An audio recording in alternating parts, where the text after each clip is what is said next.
Astăzi o să vă învățăm cum puteți să faceți squishy la voi acasă.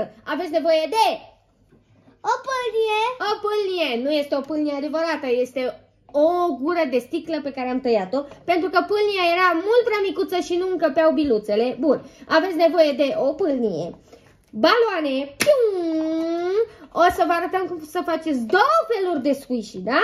Deci baloane, o pâlnie, niște apă, niște biluțe din acestea obizi care se umflă când le bagi în apă și o forfecuță. Ok? Ești pregătită? Da. Bun. Kate va face unul simplu, iar eu voi face unul mai complicat. Începem cu Kate. Începem cu alu Kate. A băgat câteva biluțe în balon, da? Bagi cât de multe vrei tu și cât de multe în cap, nu-i așa? Da. Bun. Poți să mai bagi câteva, zic eu. Acesta este squishy-ul simplu. Băgăm câteva biluțe. Bun. Și dacă vrei să oprești, poți să oprești și să bagi doar apă. Te ajut eu, îl țin eu. Da. Deja se simte foarte... Și biluțele înapoi. 3, 2, 1 și... Stop, stop. Așa. O să fie puțin mai greu să îl legi. Bun. Și când îl scoți, ai grijă să ai ceva de desubt, pentru că o să sară ceva apă din el. Nu nimic. Este un pic de tot messy. După ce am băgat ce este nevoie în el, îl legăm. Încercăm să scoatem aerul din el, să-l legăm. Bun. Și ne putem juca cu el. Și înăuntru se simt biluțele foarte, foarte, foarte frumos. Da. Apasă. Să și văd.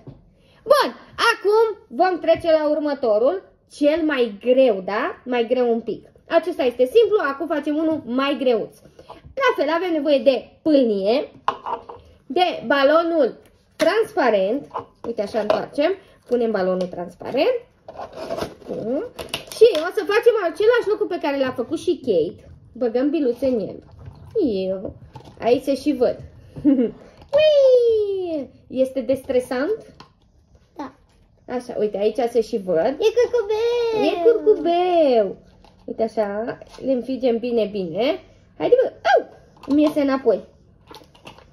Uite așa, uite ce frumos se văd. Îmi deschizi și mie apa, te rog? Da. Ca să pun și apă. Punem, te rog. Haide, haide, haide. Tragem de balon un pic în jos, mai punem. Stop.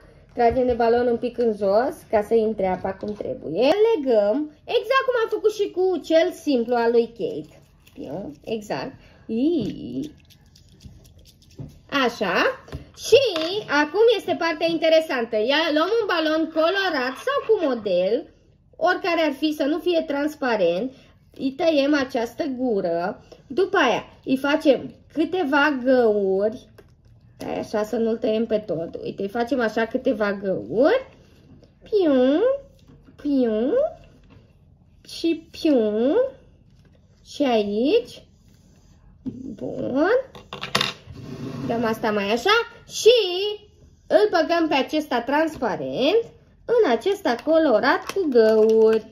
Uite așa. Așa. Și gata! Avem propriul nostru squishy. Poți să încep? Sigur. Mersi! Schimb! Avem două squishy-uri. Unul simplu și unul cu gauri. Cu gauri, unul un pic mai complicat, da? Un pic mai greu. Uite așa, pium, pium. V-am pupat!